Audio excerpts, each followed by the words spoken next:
In this video, I want to talk to you about what to do when the chart patterns fail.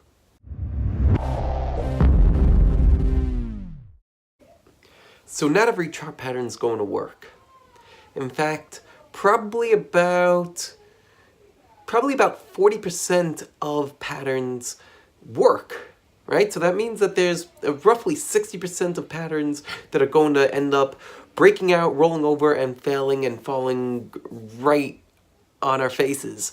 And so what do we do when that inevitably happens? And why would we even want a system where this happens so frequently? And don't we need a big win rate in order to win? Well, I'm going to address all that in this video. And I want to share with you a pattern that I spoke about recently that looked great. And sometimes these patterns do look great and it looks like the stock is being accumulated, and then something happens and the pattern just fails. Well, like, there's so many things that influence the market. That's why I believe that the only thing that really matters is price and volume, and how we going to manage our risk. How we manage our risk component is so crucial to our success in the market, and it's one of the reasons why we could have a 300 batting average or a 400 batting average and end up being in the Hall of Fame just like you would in baseball. You don't need to hit a home run every time, but if you are doing well and you are able to round the bases, then you will end up outperforming in the market. And so let's talk about each of these.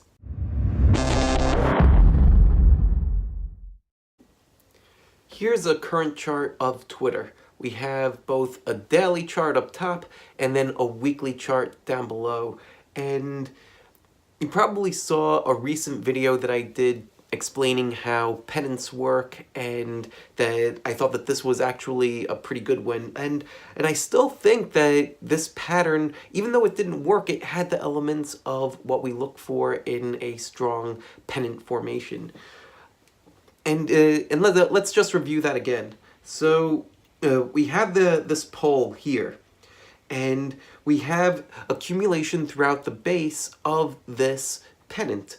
And so we see that the second week, Twitter is closing off of its lows, closing near the highs. Even on the one down week in the base, you see that it's finishing in the middle of the pattern.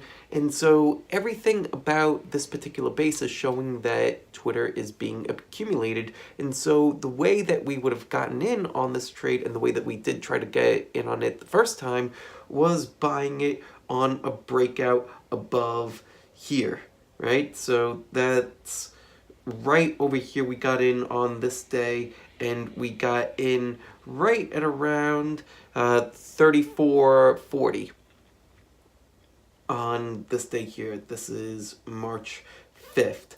And so the support level, the near-term support level for that, was right below here, like right around 31.25 or so.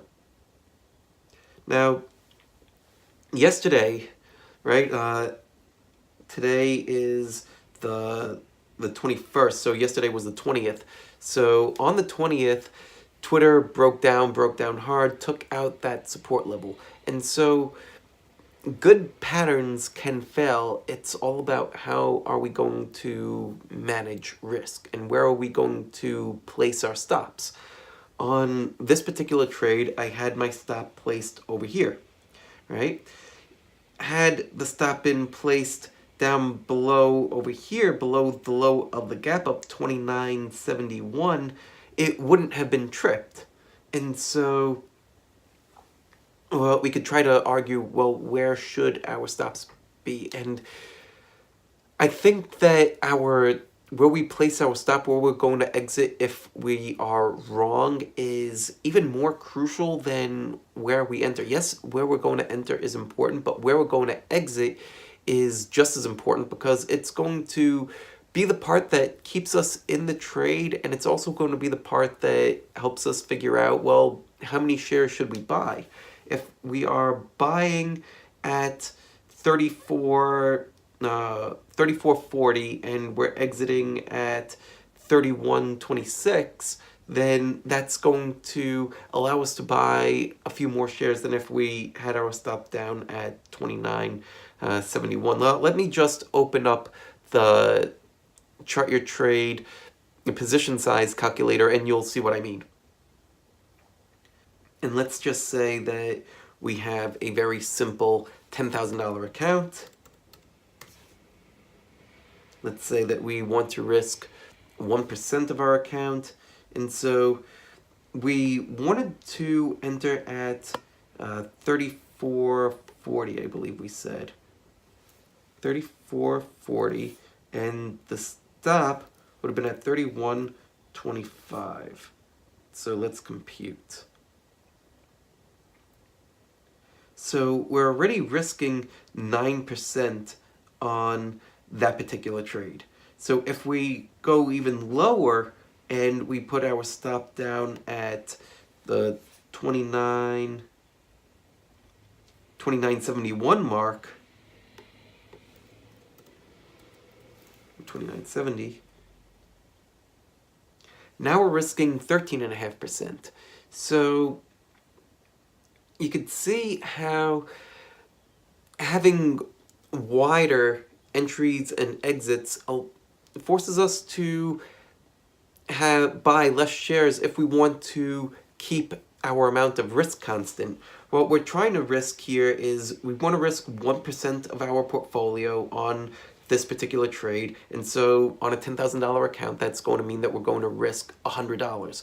We only want to risk $100 per trade, so that way we're keeping our risk constant on every single trade. So if we're able to tighten up our entry point and our exit point, then that means that we'll be able to buy more shares, and that if this trade turns out to be a winner, then it will be a lot more meaningful, right? So if we were able to exit this trade instead of at 29.70, if we had our stop, let's say at 32, right, just throwing numbers out there, then that means that we'll be able to buy twice as many shares than if we had it way down at that 29.70 level. So we bought this and we end up getting shaken out, and on a weekly chart, it looks like Twitter is rallying off of that 10-week line. And so this is where it's going to be important for us to figure out what's our strategy, what's our time frame, what's our goal with this? Are we looking to trade this as a swing trade where we'll look to probably take most of our profits within a couple of weeks or a month or so? Or is this something that we look to trade more intermediate to long term, where we think that Twitter is going to have a very significant run and we want to be in for the ride, and we're planning to hold this for several months to possibly even a year or longer? If that's our mindset, then we see Twitter breaking down over here, then we want to try to also build into our plan when we bought over here, okay, what's going to get us back into this trade, under what circumstances, and then try to be prepared for that every single day. It sounds like a lot of work, and it is a bit of work, but it's not as much work as you'd think. You're just thinking through this every single day, and it only takes me maybe about 5 minutes or so per idea to try to figure out, okay, where am I going to get in if this starts to break down? And so on this trade here, it kind of makes sense to, okay, if it does break down, then it'll get support, or maybe it catches support near the low of the gap, and you kind of see this 50-day moving average creeping up. Okay, so if it starts to get into that $30 to $31 range, then maybe that's something to try to play if we're going to get into this again, intermediate term, or even as a potential swing trade. So here's what I ended up doing yesterday. So near the close, I see that Twitter is closing at around $31.35. I end up getting in at $31.32 on the idea that, okay, I'll buy this, even though I was scared to buy this. This is not something that I typically do. So I'm stepping out of my comfort zone, trying to learn a little bit more. And so I'm actually decreasing the amount of risk that I'm going to take on this idea. And here's how I decreased the amount of risk that I was going to take on this idea. So going back to this position size calculator, I'm now getting in at $31, and I think it was $31.32 is my exact purchase price. And I want to exit this trade if it falls below $29.50, right? So a little bit of a buffer below the low of that gap up, and it's also a bit of a buffer below the actual 50-day moving average, right? So if we come back over here for a moment and we look at the 50-day moving average, you can see that it's right now it's at 29.56. And if we're looking at the 10-week line, you could kind of see where the 10-week number is right over there. You could see that right now it's at $30.78. So there's a bit more intermediate to longer term support coming in right around that level. So if I put my stop down at 29.50, then if it starts to break below that, it's breaking intermediate to longer term support. This is a pretty tight stop right here, right? So if I want to risk 1% of my trading capital, then I would be risking, I still had that $100 of risk, but you could see that I would be able to buy about 55 shares, whereas before I was only buying about 40 shares, and as we had our entry and our exit points much further away, we were only buying 20 shares at one point when we were on the actual position when we had about 13% risk. Now you could see over here we're only risking 5.8% risk if we enter at 31.32, and we plan to exit if we're wrong at 29.50.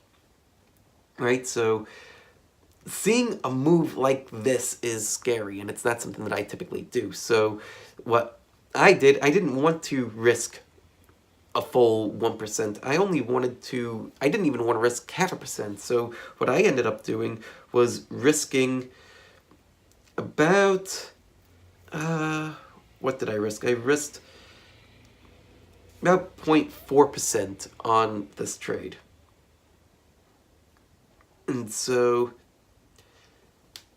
with that, on a $10,000 account, I'm only buying 22 shares, but now I'm only risking $40, or I'm only risking 0.4% of my capital. And so I hope that you could kind of see how messing with your position size and where you're going to get in, where you're going to get out, like all these things are ways that you could manipulate risk and still take advantage of different ideas as you see them coming onto your screen, and be able to be comfortable with the risk that you're taking, and be able to try trades that may otherwise be uncomfortable. And so that's what I did here. So far it worked out. For me, this is a swing trade, so I intend to exit this particular trade relatively quickly. So I'd probably look to start taking some profits within the next day or two, or at least start to move my bits of my stop up, so that way I'm not taking that full loss here. And that's how you manage trades, and that's how you ultimately win. You try to get into these trades and get into them early, and then as they start to work in your favor, then you progressively raise your stops up to break even. And you want to try to do that as quickly as possible without choking off the trade. So we want to give the trade a little bit of wiggle room, so that way it can pull in and start to work. But we want to be able to raise the stop up to break even as quickly as possible, so that way we are free rolling the trade. So that way the trade doesn't cost us anything. And that's how we ultimately end up winning in the stock market. And that's why we don't need to have a winning percentage of 80, 90%. We're able to have a winning percentage of only 40% or 30%. We're able to get stopped out of a trade like this. And we had this one for the model portfolio. We were stopped out. And we're still able to win in the model portfolio with only about between a 30 to 40% batting average because of other trades like this one, where we have Adobe, and we've been sitting on Adobe since way back here, January 13th of 2017, and at this point, we are up over 100%. I think that we're up about 106%, or I think about 110% as of today. So by having winners that are much bigger than any of our losing trades, then we're able to have a much smaller batting average and still be able to take advantage of home runs like this. And you only need a handful of these winners to be able to win long-term in the market. It's helped me personally triple the S&P 500 last year, and so this is a methodology that I think can work for everybody, and I hope that you're able to take advantage of it. So I hope that you were able to get a lot out of that. Let me know what you thought. Leave a comment down below and let me know if you have any questions or just what you thought about all these ideas in general. If you like this video, click that thumbs up button. That always helps us out a lot. And make sure that you subscribe to the channel so that way you get every single update. Thank you so much for watching. I truly appreciate it, and I'll see you again in the next video. Take care and have a great day.